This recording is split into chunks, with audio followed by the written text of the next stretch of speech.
Fascinating.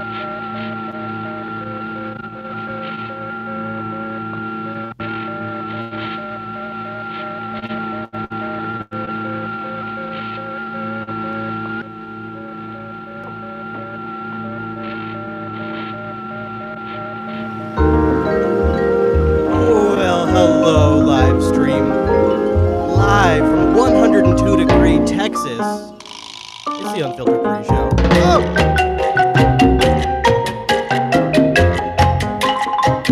Hello, everybody. So let's get started. I have lots of clips to play for you. We still have, I think, quite a bit of time, too. I think Mr. Chase is in a late meeting, and then he's got to grind through all that Seattle traffic.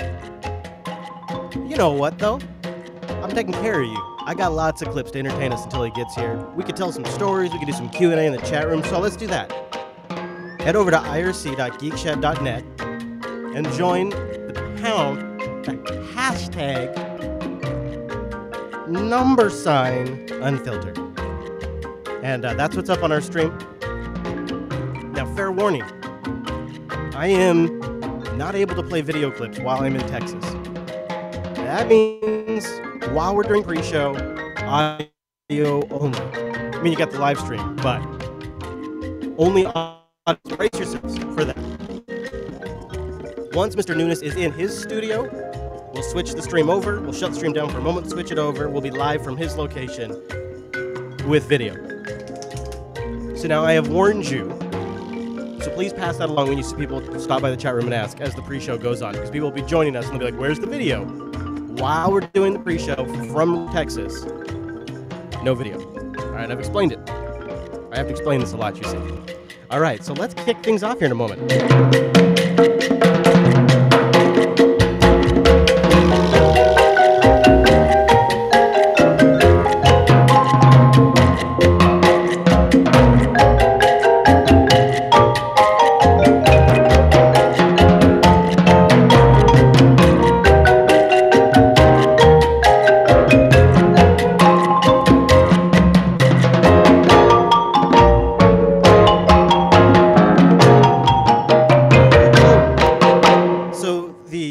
That I want to start with is those poisoned former Russian spies. It turns out when they were first brought in, they thought it was an opioid poisoning of some kind. The BBC had been given access to the hospital which treated Sergei Skripal and his daughter Yulia and spoke to some of the medical staff working there who treated them. Now, that program was aired on Tuesday evening, and during the course of the program, doctors interviewed revealed that initially they thought that the Skripals had been victims of opioid poisoning, and that's what they were initially treated for. Now, it's only after they were informed that Mr. Skripal was indeed a former spy that they began to believe that it could have been a targeted attack using nerve agents of some sorts. Now, for some, this has raised several questions, namely, if in the initial hours and days of that of the Skripal being taken in for treatment,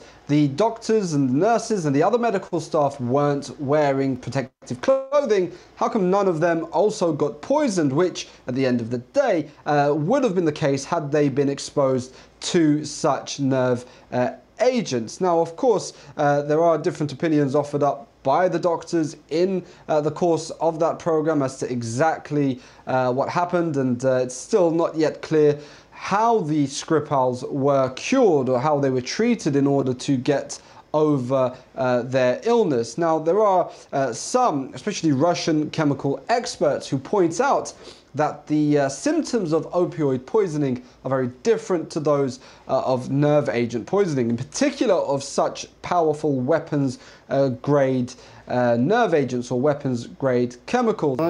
Initial police reports stated Sergei Skripal was swinging back and forth while seated on that bench, and that he also raised his hands multiple times.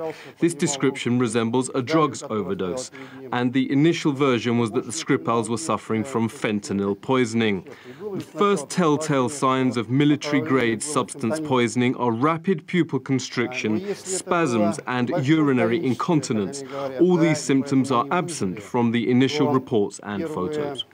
Now again, it's emerged that only on the Tuesday did the Skripals begin to receive treatment for those nerve agents. Of course, Novichok being identified as the chemical used in the attack. But they were taken to hospital on the Sunday, so that's 2 whole days that they were victims of this weapons-grade, hugely powerful weapons-grade material, and they weren't treated and thankfully managed to survive. So for some, that BBC documentary aired there on Tuesday evening, raising more questions than answers.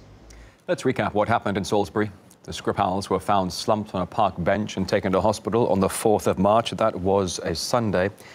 Doctors say they didn't take any extra precautions and initially treated the Skripals for a suspected opioid overdose.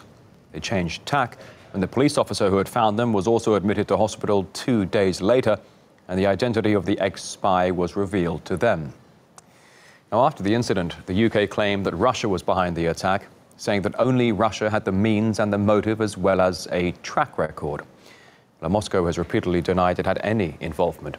It said other countries developed Novichok and noted that it had traded Skripal in a high-profile spy swap and therefore had no need or reason to go after him. It also says the fact that it's being denied access to Yulia Skripal, a Russian citizen, is suspicious. You see, that's always been my take on it, is they could have killed him 1,000 times over while they had him in prison. I never bought it. And so how about that? What say you, chat room? It turns out at first they thought it was something to do with opioids. And then for a couple of days they didn't know. And the doctors that touched them didn't get infected. And if you recall, so much of our current anti-Russia political climate is sort of as a response to this event, all of the sanctions that went into place. It's very interesting, isn't it? It seems like it's just, as time goes on, becoming a looser and looser case. I don't know if you're familiar with Ben Rhodes, but he's got a book and buries the subject. We are also getting a dramatic new look into what happened on a big deal day back in 2016 when then President-elect Trump visited then President Obama in the Oval Office. Remember this? It happened just days after Donald Trump's upset victory. And now a new memoir from one of President Obama's top national security officials takes us inside that room. Former President Obama unplugged and unfiltered, revealing to top aides how he came to grips with Donald Trump's upset victory in 2016. And I promise you that I will not let you down. Ben Rhodes, in his new book, The World as It Is, describing a conversation with his then boss not long after the election, writing, President Obama second-guessed himself, wondering, what if we were wrong? Later asking aloud whether his agenda backfired in red states, saying, maybe we pushed too far. Maybe people just want to fall back into their tribe. Mr. President, it was a great honor being with you, and I look forward to being with you many, many more times. Rhodes, the former deputy national security advisor, also shares details about that one and only Oval Office meeting between the president and president-elect. During their, quote, long, amiable private discussion, not caught on camera, Rhodes writes President Trump repeatedly steered the conversation back to the size of his rallies, noting that he... The size of his what? The size of his what? During their, quote, long, amiable private discussion, not caught on camera, Rhodes writes President Trump repeatedly steered the conversation back to the size of his rallies, noting that he and Obama could draw big crowds, but Hillary Clinton could not. Joining me now is Peter Baker, chief White House correspondent for the New York Times and an MSNBC political analyst. And Peter, I know you've been writing about this book and what you learned from it. There's a moment where you write about the conversation that then President Obama had with officials after that Oval Office meeting. Quote, afterward, Mr. Obama called a few aides to the Oval Office to ruminate on the encounter. I'm trying to place him in American history, he said. He peddles bull, Mr. Rhodes answered. That character has always been part of the American story. You can see it right back to some of the characters in Huckleberry Finn. Maybe, Mr. Obama answered, that is the best we can hope for. Peter, talk to us about what you learned from this, about those first few days after November 8th, 2016.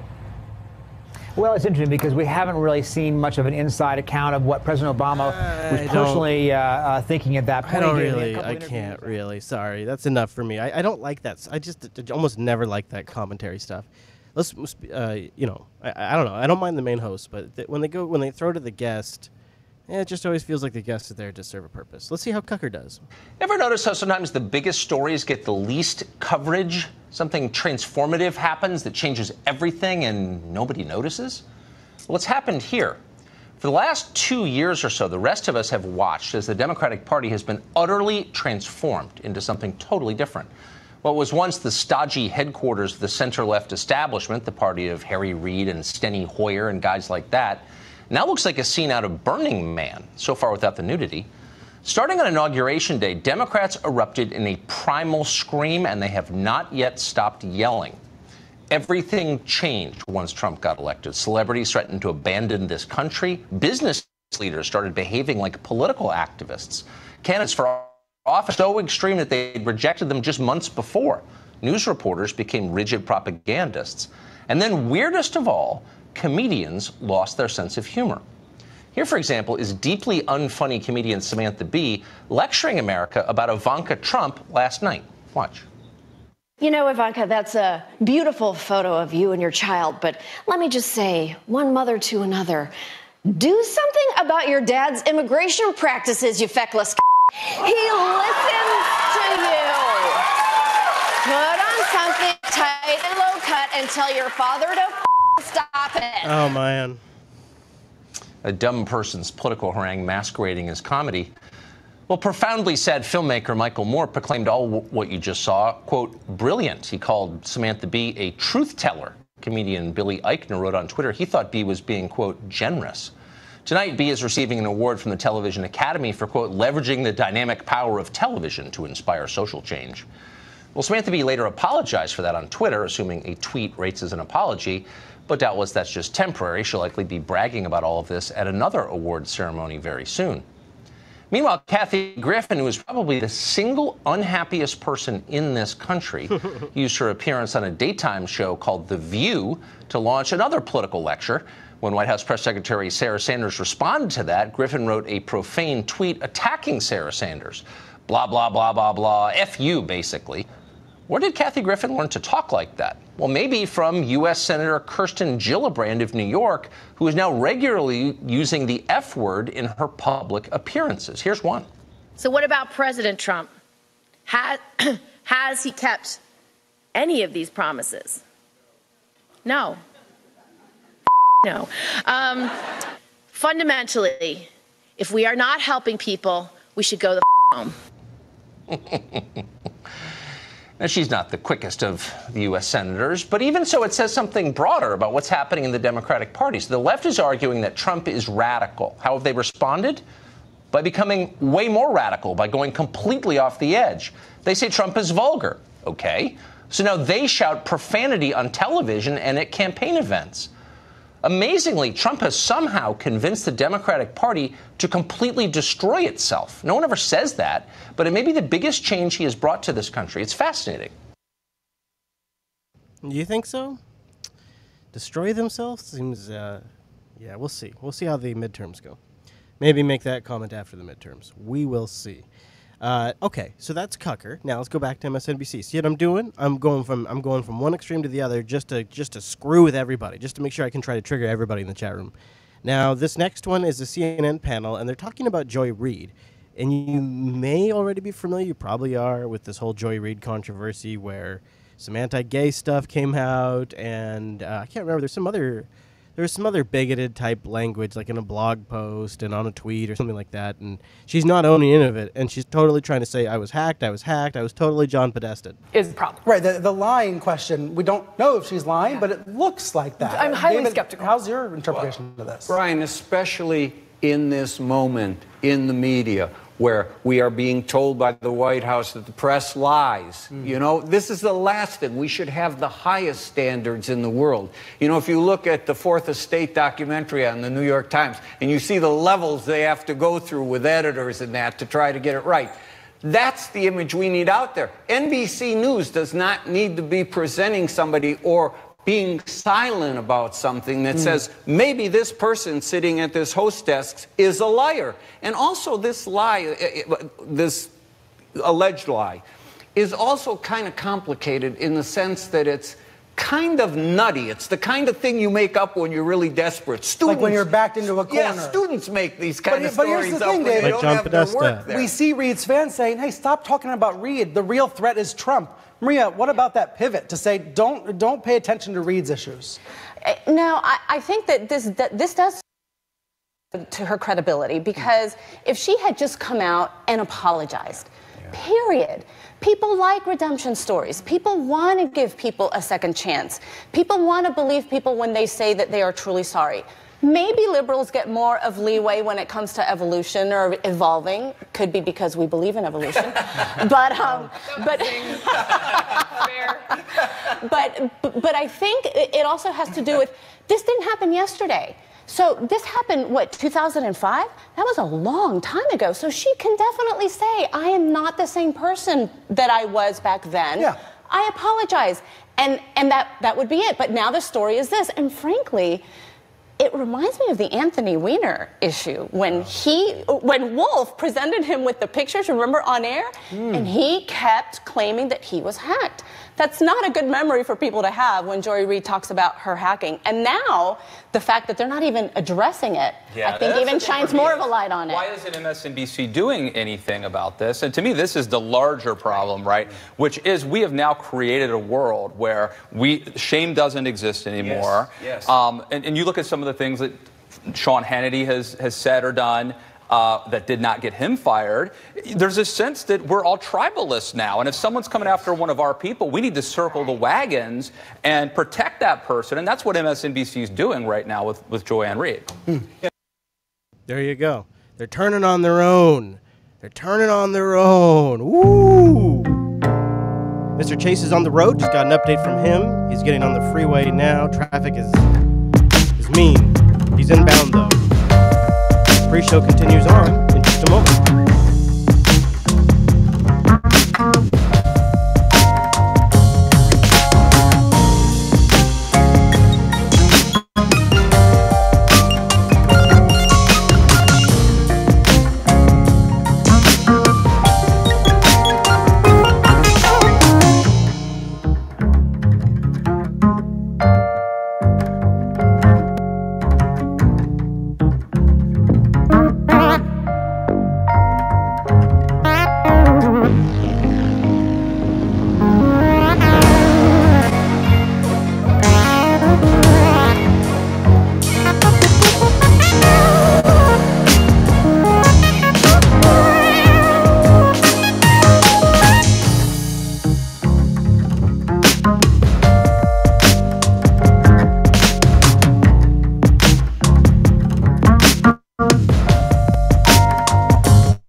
little North Korea. There's several things going on with North Korea, including officials traveling to each country.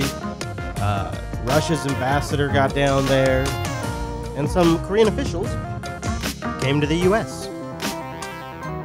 So things are happening. We don't really have anything set away in the show to talk about this, but I think maybe we could talk about it right now. So this we'll do a rack. Do a rack as we call it on the sound clipboard of North Korea clips. Now a new twist in that on-again, off-again summit with North Korea. The White House now says it expects the summit to take place. A top North Korean official is heading to the U.S. this morning to lay the groundwork. Our chief foreign correspondent, Terry Moran, is tracking all the back and forth. Good morning, Terry. Good morning, Robin. This morning, a flurry of diplomatic activity taking place across the globe as officials in the U.S., in North Korea, and South Korea all are scrambling to save this summit, racing against the clock. It was just 6 days ago, remember, that President Trump called the whole thing off. But now White House Press Secretary Sarah Sanders telling reporters, quote, "We expect it to take place." She added, however, it could take place as scheduled on June 12th. Or at a later date. And today, former North Korean spy chief Kim Yong-chol, he's one of Kim Jong-un's top aides, heading to New York, as you say, to meet with Secretary of State Mike Pompeo to plan this summit. It's their second meeting, and in Singapore, where the summit is supposed to take place, U.S. and North Korean officials are planning security and other logistics. So, what we're seeing is two leaders who clearly want to talk, Trump and Kim, while their top aides and officials, some of whom are deeply skeptical about all this. On both sides, they're scrambling to lay out an agenda for peace that's actually achievable. It is high-stakes stuff, so stay tuned, Robin. You beat me to it. I was going to say that. Stay tuned. Terry, thank you. Hi, everyone. George Stephanopoulos here. Thanks for checking out the ABC News. We are also getting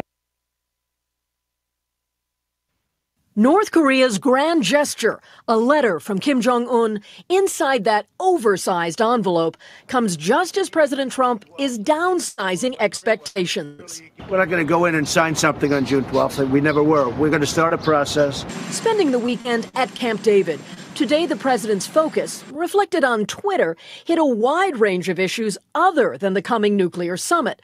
But Donald Trump Jr., who also went to Camp David, said in a radio interview today that his father is ready for North Korea. He has a lot of leverage. He knows that, and he's not afraid to use that. Part of that leverage, sanctions that can continue to cripple the North's economy. I said I'm not going to put them on until such time as the talks break down. The president considers this new dialogue an achievement in itself, while advice offered by Senate Majority Leader Mitch McConnell urges the president to be cautious. If you fall in love with the deal, and it's too important for you to get it, and the details become less significant, you could get snookered. After meeting Friday with North Korea's second most powerful official, the president said he expects multiple meetings will be needed to stop North Korea's nuclear threat. Today in Singapore, where the summit will be held in 10 days, Defense Secretary James Mattis gave a stark reminder of the U.S. goal. The complete, verifiable, and irreversible denuclearization and removal of all WMD on the Korean Peninsula. A U.S. delegation has been at work all week at the demilitarized zone at the North Korean border, doing preliminary negotiations on subjects for the Trump-Kim summit. Now, this next clip, I'm done with this one. This next clip, I did want to put in the show. I really, really wanted to put this in the show, but it just didn't work out. So you guys were saying my levels are a little low. Why don't I fix that right now? So I'm going to do a little levels check. So stand by. Let me turn this up just a bit.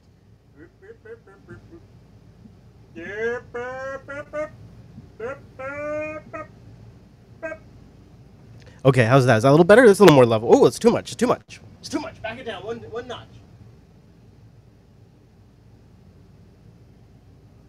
There we go. How's that? That's a little better. Yeah, that's a little better. Okay, so now this next clip, I wanted to turn myself up because I really wanted you to hear me for this one. We totally called this one. Remember when we were talking about John Bolton throwing around the Libya model when it came to North Korea? And I just said to Chase, I said simply, he knows what he's saying when he says that. He knew that was going to trigger them. Turns out that's true. Here's what we have from the State Department. Officials believe National Security Advisor John Bolton made the Libya model remarks wanted to deliberately blow up those talks with North Korea. This was all, of course, ahead of this June 12th summit. According to sources, Bolton's concern was that the talks would not go in the right direction for the United States. So we're learning this was all on purpose. Michelle Kaczynski is joining me now. Michelle, this is significant. Multiple sources are saying this because there's always been that question. When John Bolton, the national security advisor, brought up the comparison to let's have North Korea denuclearize in the same way Libya did. You know, that was a quick denuclearization relatively. But everybody knows that the North Koreans are infuriated by this model because they're not looking at the process of denuclearization so much as they're seeing the end game for Muammar Gaddafi, which was, of course, being killed, albeit years later, by rebels that were backed by the United States. So when you hear John Bolton say this on television, and then the president picks up on it and repeats it, and then the vice president picks up on it, and then they witness the blowback of this, and knowing that it infuriated the North Koreans, and then everyone's angry about it, the question has been, why did Bolton bring this up in the first place? So sources are saying that he too knew that this would have that kind of negative, extreme reaction. But he wanted to throw this big monkey wrench into the works, possibly blow up the entire process of talks, because he felt that it wouldn't end up in the U.S.'s favor in the end. Now, whether that was because he felt like North Korea wasn't going to play the game, or he felt like the U.S. side wasn't going to be capable of getting everything they want, that is up for debate among these sources. But they feel that this was a deliberate attempt to shake things up that then angered not only the president but the Secretary of State, and the two of them then had a heated conversation in the White House over this. This is why, according to one source, Bolton is now cut out of the process, cut out of the North Korea issue, at least for now. And that's really stunning to see, especially when he came in to make changes and to get things like this done. Wondering, we'll be watching the relationship between Bolton and Trump after this moving forward. Michelle Kaczynski, thank you very much for that. That's good. It also going to be good cop, bad cop here. So you really you have to understand that sometimes they're putting these messages out on purpose. But it did seem like Bolton knew exactly what he was doing, didn't it? That sneaky son of a gun. All right, so one more North Korea clip, and this one, like I said, a bunch of different leaders are meeting with North Korea, including your good buddy, Assad. So just days before a planned summit between President Trump and Kim Jong-un, North Korea reporting that Syrian dictator Bashar al-Assad will visit him. The purpose of the trip and the date are unclear, but the timing of the announcement is raising some concerns. Joining us now is Jim Walsh, international security expert with the MIT Studies program. Wow, what do you make of this? Well, Melissa, first, it's good to see you again. I woke up and I got to admit, this is a bit of a head scratcher here. If I'm trying to come up with the most rational, speculative explanation I can give, it would be, okay, Kim Jong-un, he's about to go into a big, negotiation with his adversary. He's met with China. He's met with the Russian foreign minister. The only other ally he has in the world, frankly, is Syria. And maybe he's thinking to himself, well, I need to shore up my position before or after coming out of a summit. And so I'm going to reach out to my old friend, Assad. But it's weird. And it's not weird. Entirely... It still sounds a little iffy. So, I would treat this with a little caution. Well, Kim Jong-un, I mean, he's suddenly the most popular guy in the world. Everybody wants to meet with him. Yes. But these are two dictators that, the world doesn't know a lot about. They don't make a lot of trips out and about everywhere. It's interesting to think of the two of them getting together. Do you think that, does Kim Jong-un know how that's going to look to the rest of the world? Because it doesn't really look that good. What is she asking? Right. That's the worry. The worry here is that he just doesn't get it, right? That this seems like a really bad idea. He's thinking it's a good idea to be with his friends, but he's not seeing that the optics are horrible, especially in the middle of a civil war that's killed hundreds of thousands of people. Yikes.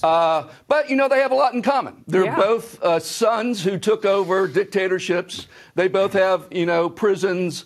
They're allies Kim's father was an ally with Assad's father. This is awesome. Sent North Korean troops during the 1973 war, has sent missiles, chemical precursors. So they've done a lot of trade, and they've stuck with each other through thick and thin. So they have stuff to talk about, but it seems like an odd time to schedule a meeting. Or it makes Russia really nervous because Russia's been sort of the caretaker of these two guys. And if Kim Jong-un is saying to Assad, hey, guess what? You're better off with the other guys. Follow me. Do what I'm doing. That's got to make Russia very furious. Putin must not like it. Yeah, that's a good one, Melissa. And I think related to that is a possibility. Again, we are in the land of speculation. Totally. But I think that's very, very interesting. It may also be that Assad asked for the meeting. Yeah. And maybe he feels like he wants another outlet rather than being solely dependent on Russia. Maybe he will reach out to Kim, and that's a door to talk to the U.S. Again, all in the spirit of ridiculous speculation. It is cable news. At the same time, you have, I'm just kidding. You have Kim Jong-un removing 3 top officials. Yes. That's an interesting and significant sign, no? I think that's, of the 2 stories, that's the far more important one. I think Korea watchers have so far interpreted this as meaning these 3 generals, the top 3 military positions in North Korea, reportedly, had expressed concern about the moving forward with the United States. And Kim said, you're either with me or against me, next 3 up. But we don't, this is early days, and this is based on one. All right, let's stop there. I'm sick of that guy. And let's change it up for a moment and play this clip that just broke a couple of hours ago about hackers targeting gift cards. Gift cards from Target are at the center of a complex fraud scheme that prosecutors say spans several states, but was committed by people from Western Washington.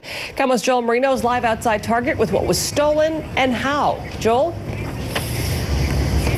And Mary, prosecutors say a team of 5 people took advantage of cards like this one to steal nearly $800,000, both from Target stores as well as an untold number of customers. This Target in Tukwila is one of the many stores where barcodes behind gift cards were cracked. And this formerly stolen Subaru helped investigators piece it all together. Came outside, vehicle wasn't there. Just wasn't there, and I had no idea what happened to it. Police found the Subaru filled with purses, stolen mail, stacks of gift cards, and drug paraphernalia. It smelled like smoke in there. Prosecutors tied the car to Jeffrey Mann. They realized Mann had worked out an algorithm codes of Target gift cards he did possession. Investigators say Mann would use Target's own customer service system to check the balances left on each card, which Mann and his crew then used to make thousands of dollars worth of purchases, stealing $785,000 in the process. Interesting to see where this federal investigation and case goes, and I'd like to know more. Well, Mann remains in custody tonight, as do 2 alleged accomplices. Police say 2 other members of this ring, they're still being sought. Eric? Thank you, Joel. And given that a lot of Target customers were left holding gift cards with 0 balances, we reached out to the company. A spokesperson said, we immediately began working with federal and local law enforcement. We also put a number of additional safeguards in place to protect our guests when they made gift card purchases with Target. They did not elaborate on what those safeguards were. Oh, I like that one. Okay, we're gonna shake it off. I tell you what, it's so warm here. I need to go stand by the AC. So, while I cool it off, you go shake it off. We'll be back in just a moment with the rest of the pre-show.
I was just telling the chat room that I have with me my microphone from the studio to try to get as sound as good as I can.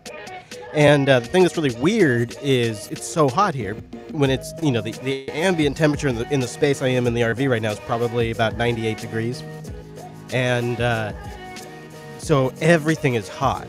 Like my computer's baseline temperature right now is 120 degrees. It's really intense, and the microphone itself is hot to the touch. And I've never experienced this. A dozen years of using a microphone, it's always been this cool, cold, metallic object in front of my face. And when I touch it to move it, like I'm doing right now, it's always been cool to the touch. And now when I touch it, it's hot. And it triggers this thing in my mind like, is something wrong? Yeah, the Pacific Northwest is gorgeous. Token Ring says he had that in New Mexico. Yeah, I just spent a little bit of time in New Mexico on this trip, and that's when it started to pick up.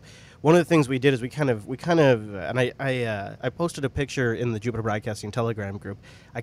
We hugged the northern line as long as we could, so it wasn't crazy hot, and so we went east for a while, and then just came straight down south, and avoided the heat for as long as we could.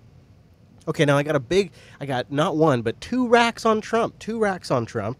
AC is cooling, but I am in the front corner where the windshield and the passenger windows are and where the sun is exactly blasting.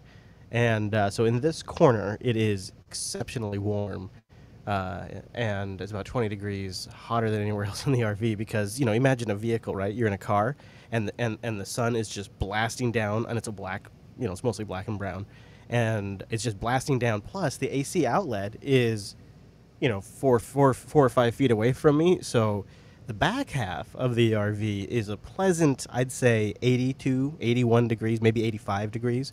But the front half is, well, not the front half, but the front just quarter where I'm at it's damn near unbelievably hot because the sun is just, I can actually see it through the shades. It's so bright. I can still see the spot of sun through the shades where it's blasting on me right now. It is literally pointed on my temple. So you imagine I'm sitting here talking to a microphone and the sun is at temple level, just at my hairline, really, not quite to the temple yet, blasting on me when I look at it, my peripheral vision. I mean, it is a kind of hot that I do not normally experience in my life, and I'm not complaining. I'm not actually complaining. I kind of wanted a contrast anyways, so I'm not actually here to bitch about it. I think it's actually, at least for the first day or two, it's been interesting. I have seen a lot of vehicles' tires blow out on them, so I'm watching the temperature of my tires very carefully as we go down the road, constantly checking the pressure. And when they start to get too hot, it's happened twice, I just take a break for a bit. And in the mornings, we get up early and drive before the sun's rose, and it's like, 80 degrees. Somebody tell unidentified 54278 that we're only doing audio during the pre-show, and that the video will come back when we switch over to Chase's studio. So, in the morning, it's about 80 degrees. About 6 a.m., 5:30 a.m., it's about 80 degrees. As the sun's rising, by about 9 a.m., it's already 88 degrees. So around that time, what we do, and it starts to get hot. Actually, it was about 90 degrees. So what we do is we search around for some shade, anywhere we can find enough shade to fit a 40-foot-long RV, and then we stash the RV in that shade for as long as we can, take a nap, because we're usually exhausted, because like last night we drove to midnight and got up at 5. Got sideswiped by a semi-truck, which I'll tell you more about in the show, and then hit the road. Then we found a closed down, because there's lots of closed down places in Northwest Texas. We found a closed down Mexican restaurant, and they had a large parking lot with shade on one side of the building. So I tucked Lady Jupes in that shade, and we took an hour-and-a-half nap. And I did a little Unfilter work after that. Got some clips, sorted some stuff, got myself prepped. And then we did one final, long, 180-mile push into Austin. Now I'm in Austin. I got here around 2 p.m. Austin time, and started just chipping away on this week's episode, working on it every chance I got whenever I had downtime. Yeah, so there you go. Got to hydrate. I know. Heat cramp, stroke. I will. I got some ice water here with me. So there you have it. That's my Texas story. Okay, so let's get into the Trump rack. This is another Jeff Sessions, it's all your fault rampage from Trump. Now, we talked about it a little bit last week. There's been more. So the president is just now, as we speak, tweeting about the Russia investigation. He writes, "The Russian witch hunt hoax continues, all because Jeff Sessions did not tell me he was going to recuse himself. I would have quickly picked someone else. So much time and money wasted, so many lives ruined, and Sessions knew better than most that there was no collusion." Gene Robinson, second time in a week that President Trump has reminded us he wished he'd picked someone else to be his attorney general.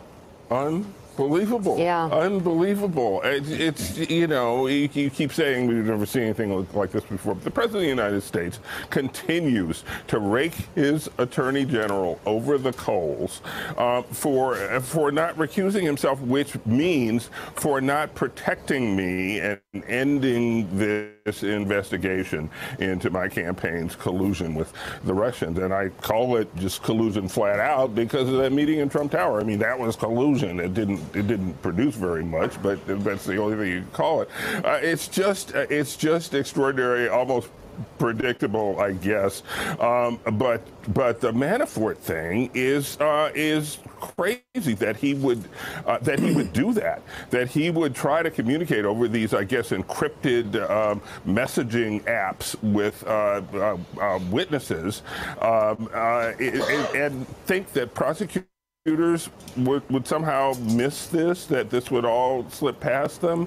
I just there's a certain desperation there that makes me wonder, and I think prosecutors probably smell that vulnerability, so they will continue, I think, to exert maximum pressure on him. Clearly, they do think he's got something to give up. Mm-hmm. Yeah, and I mean, certainly desperation, but also a stupidity. You had his business partner, actually, when he was making his proffer to Mueller, lie to Mueller.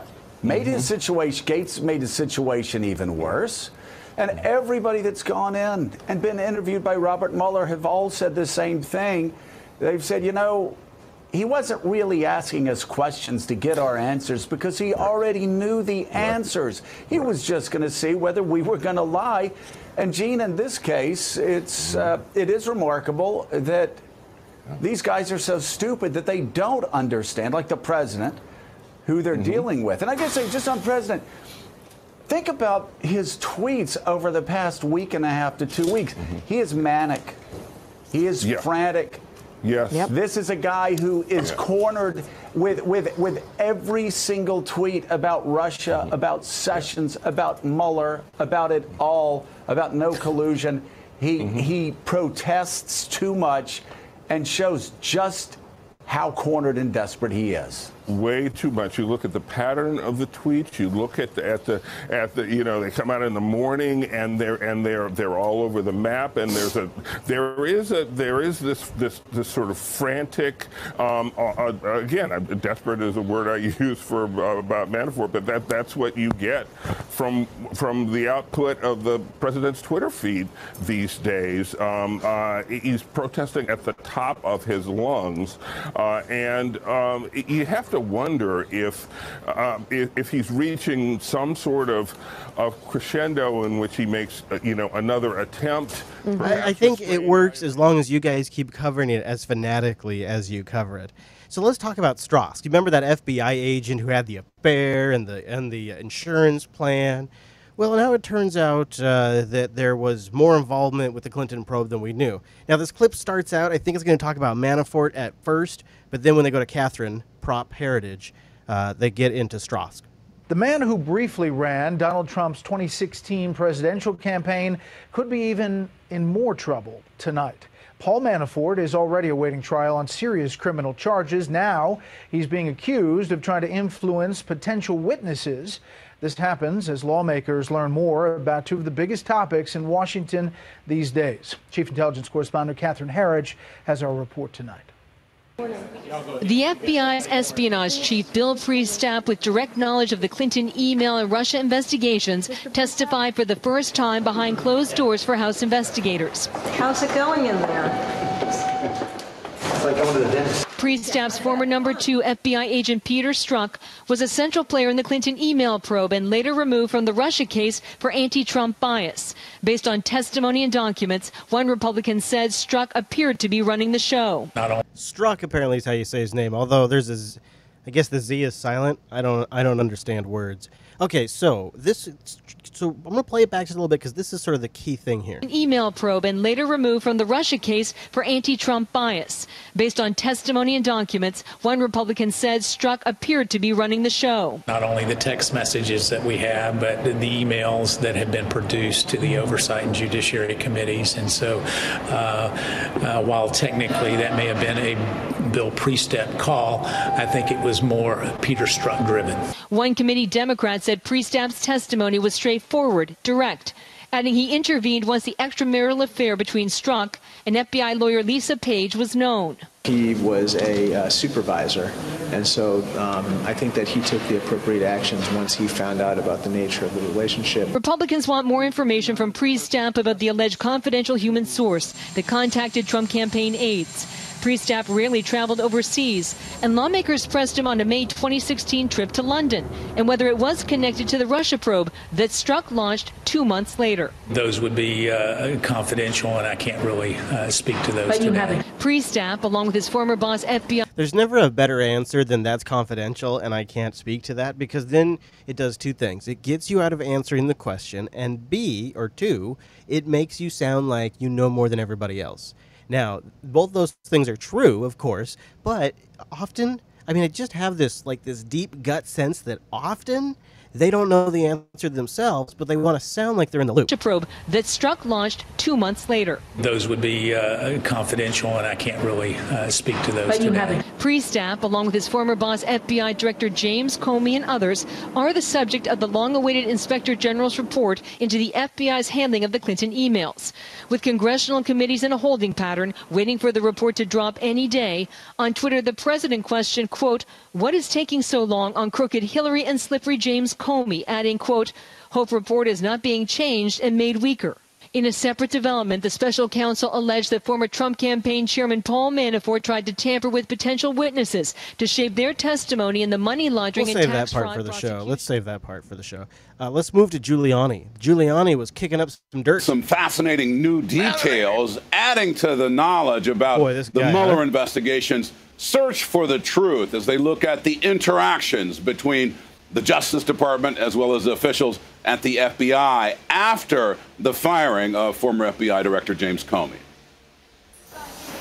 President Trump's attorney Rudy Giuliani setting a red line for special counsel Robert Mueller, urging investigators to wrap up their probe ahead of the midterm elections. If he doesn't file his report by September 1st, mid-September, he's clearly doing a Comey. Giuliani telling reporters he's doing a Comey. You hear what they're doing there? So I'm gonna back it up a little bit because this is going to be the big argument, and they're going to ratchet this up more and more and more over the next weeks. Special counsel Robert Mueller urging investigators to wrap up their probe ahead of the midterm elections. If he doesn't file his report by September 1st, mid-September, he's clearly doing a Comey.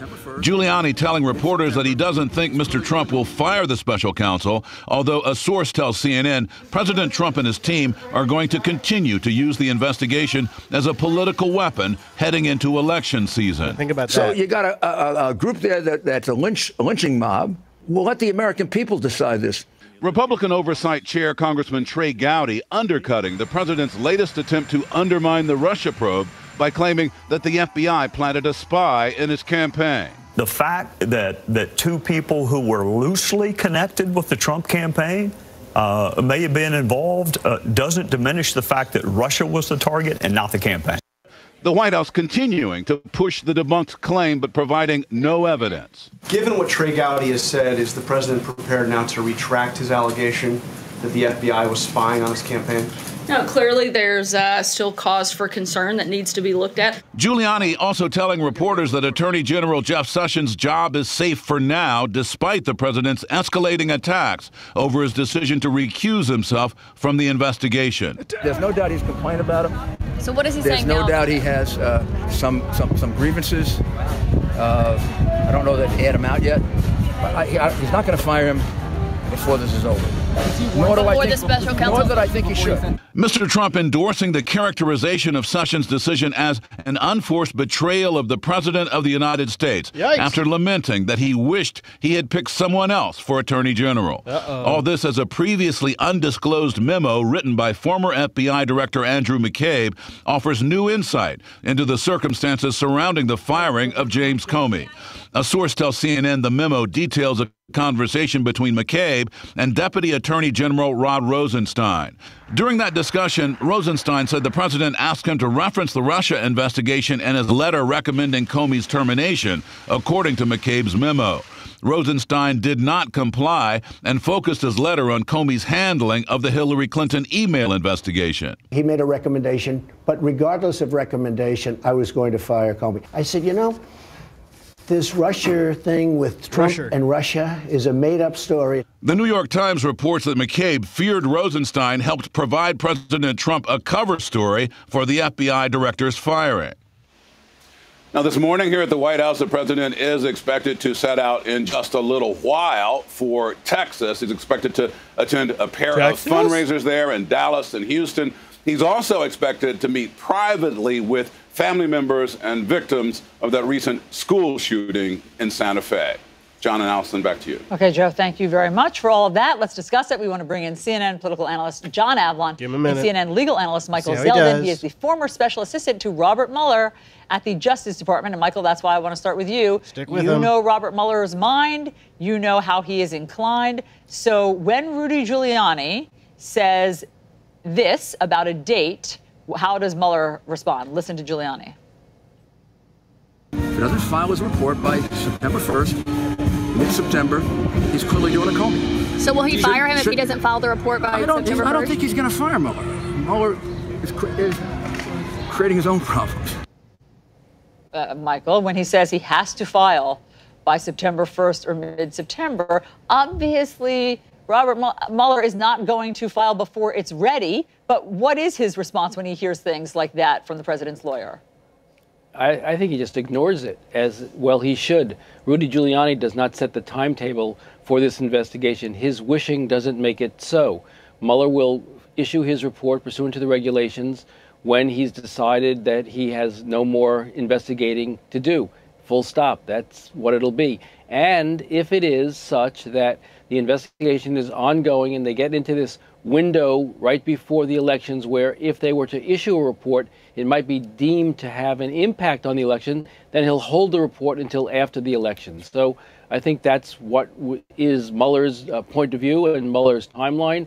And Rudy Giuliani can say whatever Rudy Giuliani wants to say, and he'll end up getting booed in Yankee Stadium again. Yeah, you went to Michael Zeldin first for the law, but the fact is this isn't about the law. This is just pure, simple politics and PR that Rudy Giuliani is playing here, John. And I mentioned at the top, it's just loosely moving the football here. They're just trying to create as many barriers as is humanly possible for this investigation to run smoothly. And then if it does run, they're trying to smear it the best they can.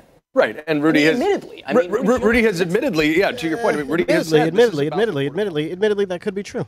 Admittedly, that could be true. I'd like to know, though, what do you guys think about what is Giuliani's strategy right now?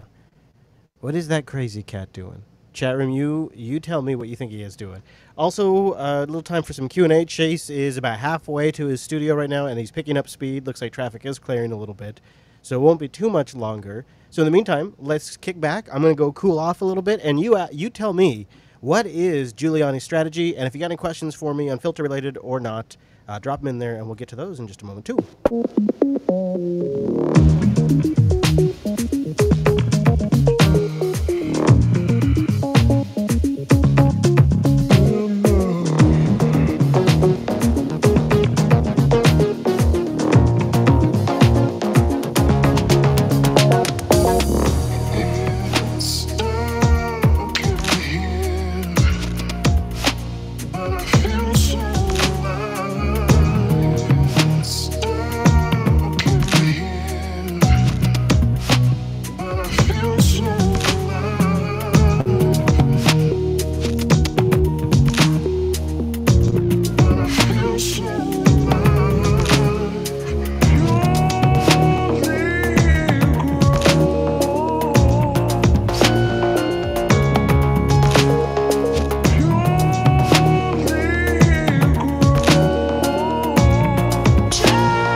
Some different theories in there. Let's see. Vern says it's all about the narcissism. That's an interesting idea. 2-Bit says he could be trying to keep the investigation going for as long as possible so he can get as much money. Let's see. Big Kitty says, I think the biggest strategy is to deny, discredit, and demand proof. Giuliani knows the game. And Vern says he doesn't know the game. Double shot espresso. Then Arch says, when we went to System 76, went to the pot shop, did we buy anything? Well, Arch, I wouldn't have to go to Colorado if I wanted to do that, would I? Because thems are selling that kind of stuff here. Well, actually, I'm in Texas now. I guess they don't have that here, but they do have it in Washington. Okay, so before we move on, I have, let's see. We have more clips. Let's play Napolitano's breakdown if Trump can pardon himself or not. President Trump weighing in as the self-pardon scenario takes center stage, tweeting, quote, as has been stated by numerous legal scholars, I have the absolute right to pardon myself, but why would I do that when I have done nothing wrong? In the meantime, the never-ending witch hunt led by 13 very angry and conflicted Democrats and others continues into the midterms. Here to break it all down, Fox News senior judicial analyst Judge Andrew Napolitano. Judge, good morning. You've been a busy man lately. We're all trying to keep up every day with the latest developments. But on the pardoning, we had Kellyanne on yesterday, and she seemed to be frustrated that we're even using that word, that we're even talking about. I share her frustration. And listen, it's not Rudy Giuliani's fault. He didn't raise it. Chuck Todd did. In retrospect, had it been me, I would have said, I'm not going there. But now the president's tweeting about it. Well, now the president's tweeting about it. Of course, we're talking about it, so it's part of the 24, 48-hour news cycle. So the argument in favor of the president can pardon himself is the pardoning power, according to the Supreme Court, is plenary, meaning full, final, complete. There's no check on it. The argument against that is the Constitution embodies the rule of law. One of the basic principles of the rule of law is a person can't be the prosecutor or the judge in his own case. I think the stronger argument is, most respectfully, that the president cannot pardon himself. There are pardons and there are pardons. President Trump has pardoned people who've already committed crimes. When President Ford pardoned then recently former President Nixon, Nixon hadn't been charged with anything. He just basically said, I'm wiping out, I'm preventing anybody from charging you with anything from the moment of your birth up to the date of my pardon. So there's a variety of of ways the pardon power can be utilized. He's not going to get indicted. Well, I disagree with Rudy Giuliani, and I profoundly disagree with the image he created. Why he would create this image is beyond me. Now, I'm quoting him. The president could have James Comey shot in the Oval Office and couldn't be prosecuted Why for even it. say that? But the image is horrific and demeaning for everybody involved in it. But it's wrong on the law. If that were, or something like that were to happen, the president would be charged, would be indicted, but would not be tried until after he left office, because it is the trial that would take him away from being the president of the United States. But what are the odds of, I see you laughing, what are the odds of something like that happening? He'll be getting back in the White House for anything. Right. Yeah. Well, Rudy's famous for using colorful language, and that's a little bit of it. The president has just, in the last couple of minutes, tweeted this out. What is taking so long with the Inspector General's report on crooked Hillary and slippery James Comey? Numerous delays. Hope report is not being changed and made weaker. There are so many horrible things to tell. The public has the right to know. Well, he has a legitimate gripe there, because we all expected that report to be out by now. We thought the Inspector General was going to testify about it tomorrow on Capitol Hill. If he is, it would have to come out today. Now, there are reports and there are reports, just like there are pardons and there are pardons. This particular type of report, if you're going to be quoted, and if they go to you and present the quote and make sure it's what you said, that's a little time-consuming. I think the president's fears that it's being watered down are legitimate fears. And if it appears to be watered down, I want to see the version before it was watered down. Yeah. And a word is DOJ is doing it. They're the ones who are not letting it go. The DOJ that the president put together. The people that are supposed to work for the president. Yeah. His administration. Yes. All right. Judge, I don't know how you sleep at night. It's like having a law class. All these hypotheticals. Yep, all the best. All right. Let's go back in time 30 days ago, and let's play a couple of clips from last month that you never heard on the air or in the show. And this is what people were talking about. Like investigators that were tracking phone calls before Trump's lawyer got raided. Remember Trump's lawyer's office getting raided? This was a hot topic. Breaking news involving the president's one-time lawyer and friend, Michael Cohen. Tonight, ABC News learning that Cohen's phone calls were being tracked, who called him, even before his home, his office, and his hotel room were raided. ABC's Kira Phillips tonight on that part of the story. Tonight, sources tell ABC News that in the days leading up to that raid of the home, office, and hotel room of President Trump's personal attorney, federal investigators were tracking Michael Cohen's phone calls. It's called Pen Register. Investigators could see who he was calling and who was calling him, all in real time. But they were not wiretapping, not listening to any conversations. All part of a criminal investigation, in part looking at possible secret deals made during the campaign to protect Donald Trump. Mr. Cohen, why do you think they raided your office in the hotel room? It's unclear how long before the raids investigators started tracking Cohen's phone calls. But sources tell ABC News Cohen and the president spoke just days after the raids, meaning that phone call could be on investigators' radar. What? Court filings already reveal prosecutors used warrants to search Cohen's emails covertly as part of their months-long investigation into possible criminal conduct. The president has railed against those raids. It's a disgraceful situation. It's a total witch hunt. Declaring attorney-client privilege is dead. Today, the White House wouldn't say if Cohen is still the president's attorney. I'm not aware of specific places where he's representing the president. So let's get to Kira Phillips with us live as well tonight. And Kira, as you reported there, federal investigators have logs of Cohen's phone calls. They've now gone through his emails. So where does this criminal investigation into Cohen stand tonight? David, clearly there is mounting pressure on Michael Cohen. His personal finances and relationship with the president are coming under intense scrutiny. And tonight, sources close to Cohen vow that he will not flip on his most famous client. David? Kira Phillips tonight. Kira, thank you. No, thank you. Thank you. So there you go. That we don't know where that went. That just got dropped. That thread completely dropped. No new news on that. There's another clip I didn't get to play for you because it's a longer back and forth with Roger Stone and one of the cucks at CNN. And I mean, I don't mean that. I realize when I say that now, it might mean you might think I'm talking about that in like the Trump political sense. I'm talking about it in the sense where one man watches another man screw his wife sense. That's the sense the traditional sense of the word cuck. So one of the cucks, I forget it, Cuomo there at CNN, the guy that told you that it's illegal for you to read WikiLeaks, you have to hear it through them. He is chatting with Roger Stone, which Roger Stone, you probably recall, is a very polarizing figure. He's on Alex Jones's show all the time. He was the one saying that it would be the Podesta's turn in the barrel soon before the WikiLeaks. So everybody thinks maybe he knew who Guccifer was. He knows the Russia connection. And there's talk about his indictment. And during all of this, sort of the peak of this last month, he had an interview that was rather telling and rather long. So let's go back in time one more.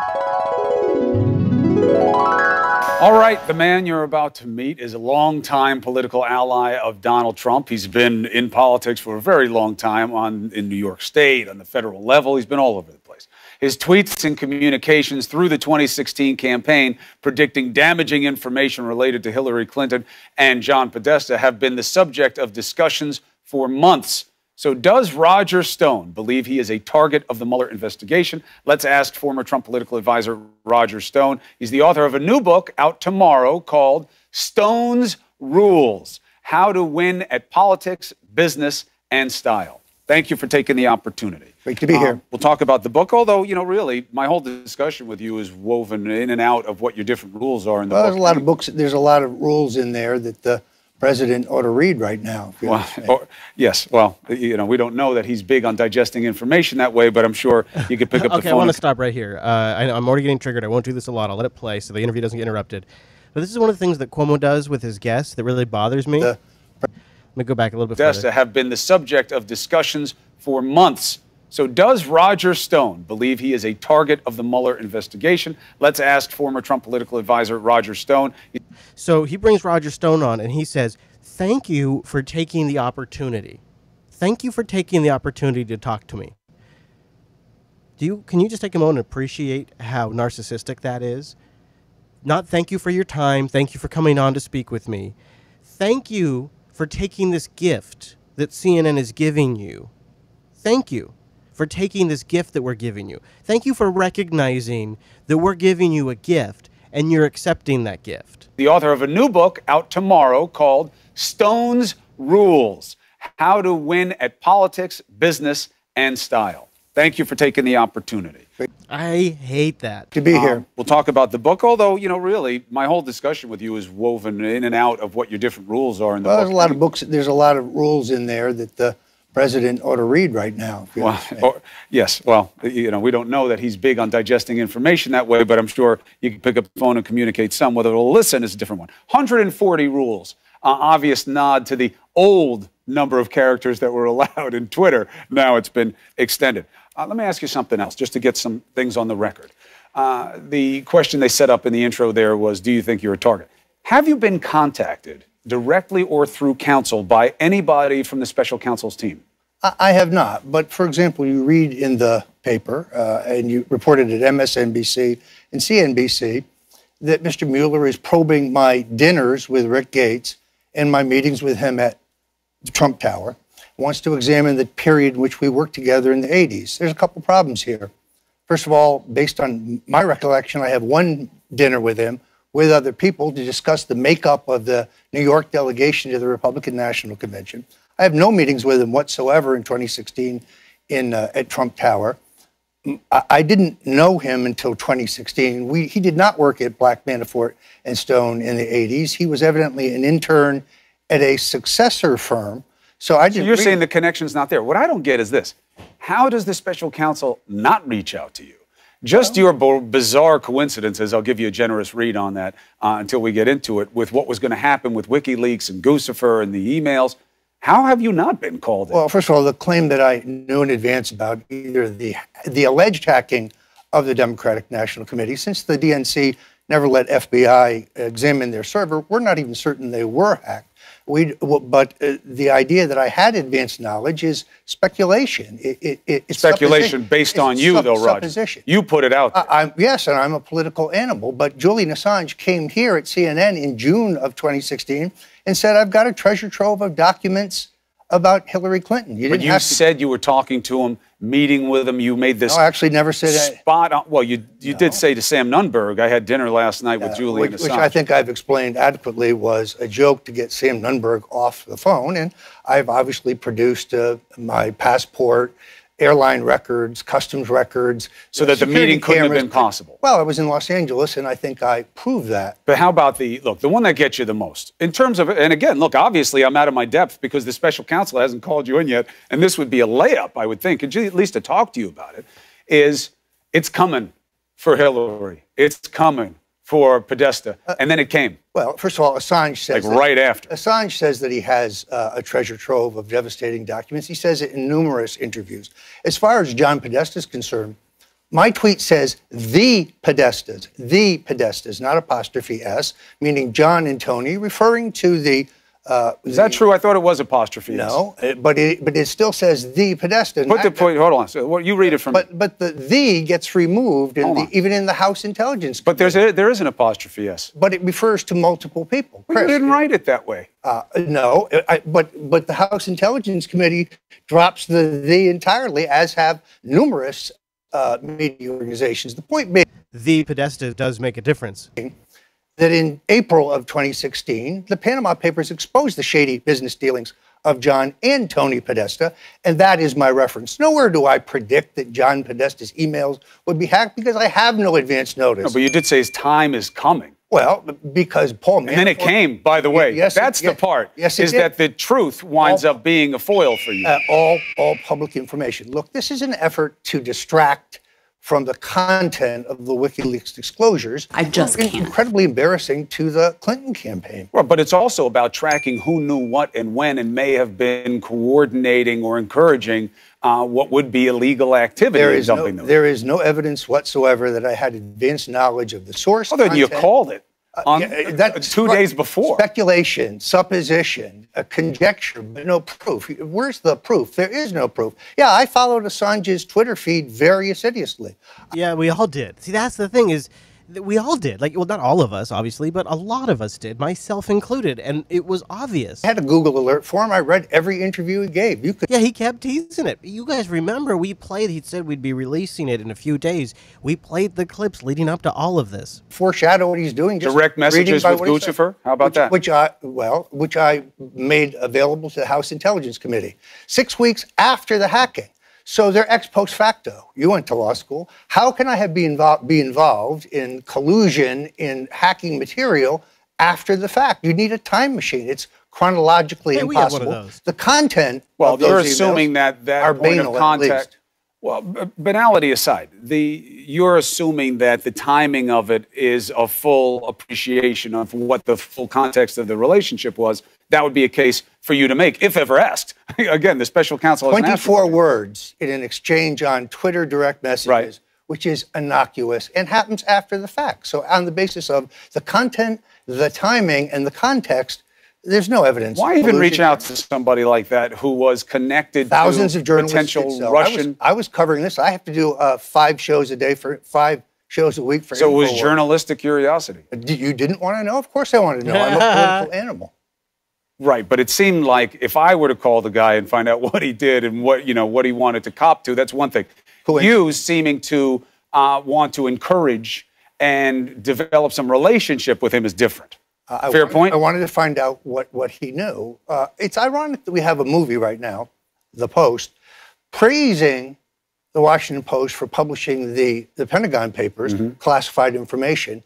At the same time, we're criticizing Julian Assange and WikiLeaks for publishing classified information, calling it a crime. You can't have it both ways. Which is it? I think that's a conversation to be had. I think what journalists. I think that's a conversation to be had. The WikiLeaks folk get sideways with me from time to time. I'm not exactly sure why. When they made the first dump, my caution to people was, hey, if this has classified information, Pentagon Papers case, Blackmun's decision aside, we don't know what the Espionage Act means in this new era of caching documents and downloading things that may be classified. There haven't been any cases about it. But as we're seeing right now, you never know what the prosecution is going to do, what the government will go after. Yes, journalists feed off leaked information. That's what they do. And I say thank God for that. It's because people, but it takes us to the same point.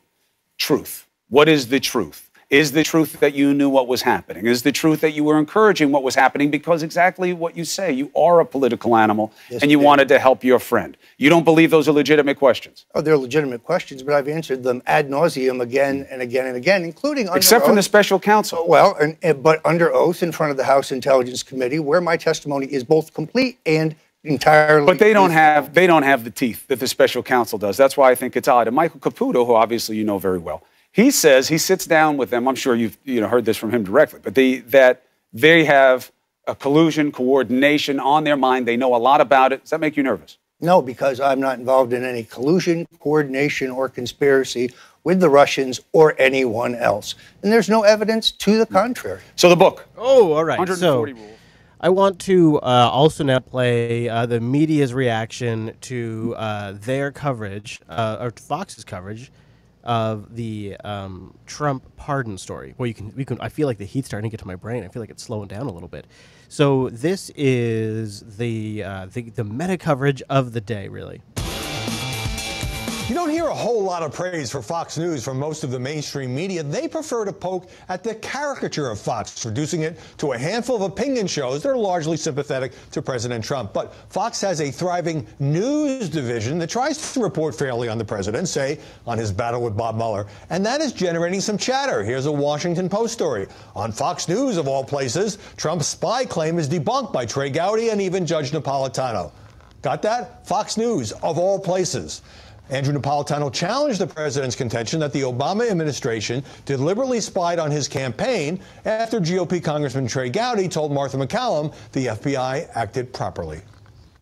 The allegations by Mayor Giuliani over the weekend, which would lead us to believe that the Trump people think that the FBI had an undercover agent who inveigled his way into the campaign and was there as a spy on the campaign, seem to be baseless. There's no evidence for that whatsoever. Damn. Even people on Fox News are calling Trump out for this one. Now, that's the judge's view, and there's no shortage of Fox commentators supporting the president's Spygate charge. Shepard Smith sometimes tries to debunk the president's claims, and that's what drew plaudits on MSNBC's Morning Joe. Here is a clip of Shep Smith, superstar, soon to be a musical. Love him. President Trump accusing the special counsel and his team of a whole new set of conspiracy theories. Unfounded, not based in fact or reason, with no evidence to support them. Fox News. I mean, Judge Napolitano, Fox News' news gathering force. Again, specifically doing what I will say, doing what I thought Republicans always did, and that is stand up and defend the rule of law, stand up and defend the FBI. It's no surprise that Joe and Mika, who become fierce Trump critics, would single out Fox segments that support their views. But on Fox, there are also these very different views. It was Comey leaks because he wanted a special counsel based on a phony dossier. They actually spied on him. Then he hires a bunch of Democrats. Robert Mueller's out-of-control Russia probe has now lost any sense of legitimacy. Now, obviously, the president watches plenty of Fox and does most of his interviews with Fox. But if you look at the whole picture, it really undermines the narrative that Fox News is some kind of monolith. All right, so let's now, speaking of Snowden, let's do an update on 5 years of Snowden. Is this show really that old? Wow. All right, so this clip is like a Snowden 5 years later. It's been 5 years since The Guardian shocked the world with its publication of leaks from NSA whistleblower Edward Snowden. RT correspondent Anya Parampil has some of the most important revelations. It was on June 5th, 2013, that The Guardian published its first bombshell report exposing how the National Security Agency collects bulk data on millions of Americans. The reporting was made possible thanks to a leak from NSA whistleblower Edward Snowden. The first dump by journalist Glenn Greenwald was a copy of a court ruling from the Secretive Foreign Intelligence Surveillance, or FISA court. The April 2013 ruling required Verizon to hand over data from millions of customers to the NSA, specifically called detail records, or what's known as metadata, including information about who you called, how long the conversation lasted for, and the location of call participants. This information contradicted testimony from former Director of National Intelligence James Clapper, who claimed under oath that the government did not collect bulk data on American citizens. He's since avoided perjury charges. But Snowden's revelations kept coming. On June 7th, we learned of the existence of an NSA program called PRISM, which granted the agency, quote, direct access to the systems of Google, Facebook, Apple, and other U.S. internet giants. According to the documents provided by Snowden, PRISM, quote, allows officials to collect material, including search history, the content of emails, file transfers, and live chats. In October of 2013, we learned the NSA spied on 35 world leaders. Though none were named in the document, German Chancellor Angela Merkel famously accused Washington of tapping her phone, even placing a call to President Barack Obama demanding answers.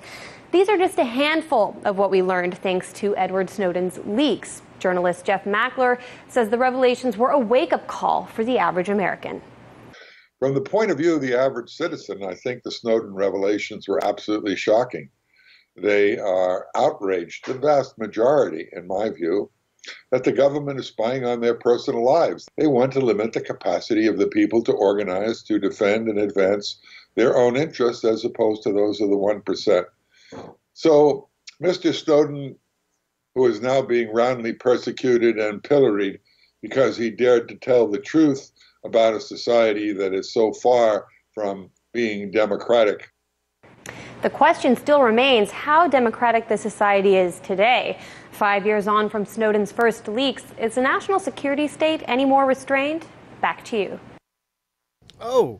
Oh, thanks. Is that back to me then? All right, so the last thing I have for us is I just want to play a little bit of Sheriff Woody, get him some airtime because we haven't heard from him for a while. And then Mr. Chase is arriving at his studio right now, so he's probably starting to set up. So we might even have to cut this short. We will have to break the stream so that way we can switch over to the video version of the show. So let's see if we can't fit this in. The president's contention that he can pardon himself set off a lot of alarm bells, and it went off like something of an incendiary device on social media. The reaction included this from California Democratic Congressman Adam Schiff, who reminded us we've been here before, though, in a different context. Quote, President Nixon asked the Department of Justice if he could pardon himself. They said no, and no one may be the judge in their own case. He resigned 3 days later. In case you want to follow the Nixon model, that would be Thursday. Congressman Adam Schiff, the lead Democrat on House Intel, is with us here in our New York studios tonight. Welcome. Thank you for coming in. Thank you. I feel like we were going to start there, but we've had news break on your way to a television studio tonight. So let's back up with Paul Manafort. This is an allegation that he's witness tampering. What would that have to say about his mindset? He's in effect out on bail pending trial.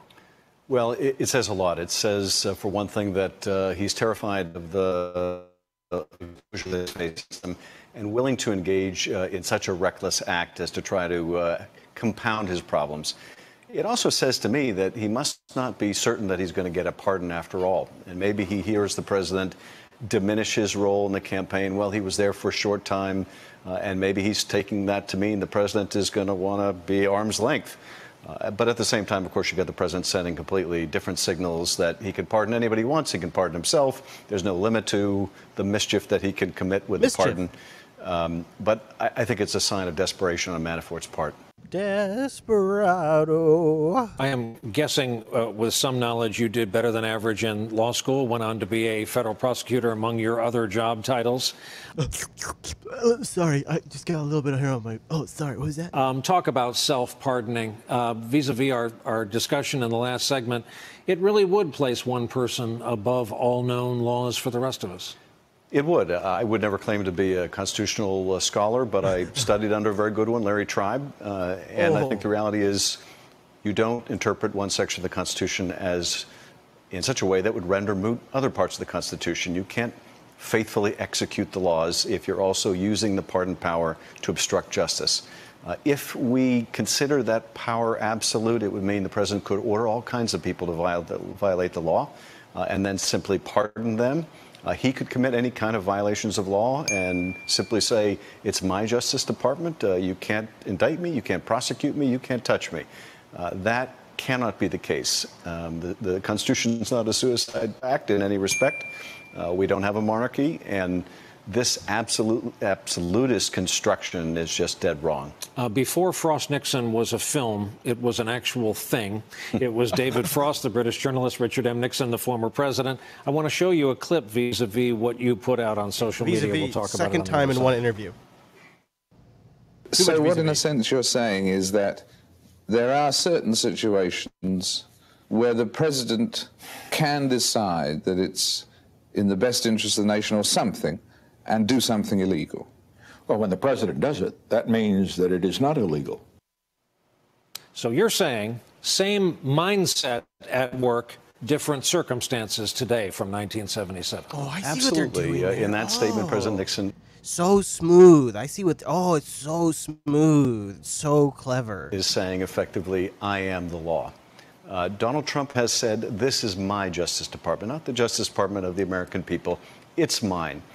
And I have the right to my own Attorney General who does my bidding, who has my back, who's looking out for my interests, not the interests of the country. That is not the system we have. It was wrong during Nixon's time. It's wrong now. In many respects, this president's abuse of office, is disregard of a system of checks and balances goes well beyond anything Nixon said. And it ought to alarm every American. Hey there, I'm Chris Hayes. Ooh, how about that? I bet Sheriff Woody was good at the bedtime stories with the old kids there, huh? I bet he sure was, I tell you what. So Mr. Chase has arrived at his studio, so I think that's probably all the clips we're going to get in today. So that does mean I'm going to break the stream here in a moment. On a scale of 1 to 10, how would you rate... No, okay, let's do that. Let's just give me a number in the chat room. 10 is you can clearly hear the air conditioning and it's distracting. And 1 is you didn't even know I have the air conditioning going. How loud is my air conditioning going? I'm betting it's somewhere higher than a 1. But I'd like to know, because I don't know. I'm debating turning off the AC, and I almost always would, except for it's just so damn hot. No, shut up. It's not a 0, not a 3. Shut up. It is not. Your audio sounds awesome, like you're in the studio.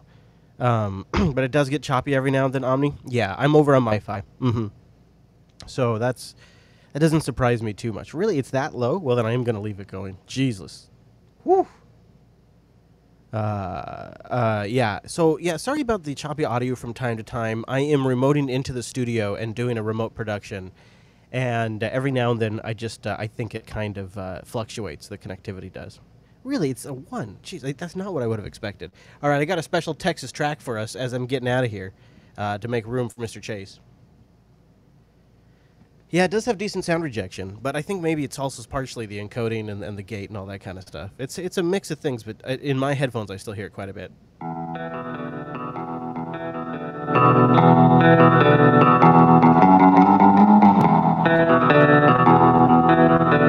This is my Texas Roadshow theme now. What do you think?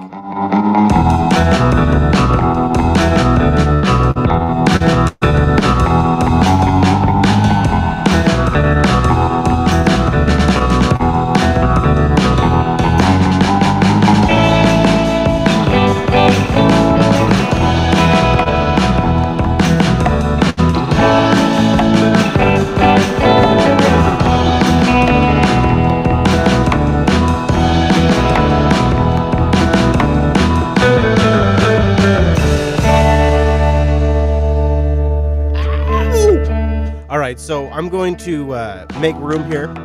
Now, this is usually uncomfortably long because Chase has got to go set up his studio. He's got to get online. We got to clear the streams. So it's going to be a couple of minutes. Stick with us, because when I say a couple of minutes, it could be, a few more than a couple of minutes. I just don't know. But I need to clear my connections out. I need to clear the tubes out. And one of the things I did last week, we'll see if I can do it this week, is I got the pre-show posted to the patrons before we even started the main show. So that may happen. Anyway, so I'm going to break out of here. I'll be killing the stream in a moment, but we will be back with the video version, the main show, hosted out of Chase's studio with me over Skype. Stand by 1. Thanks for hanging out with me on the pre-show.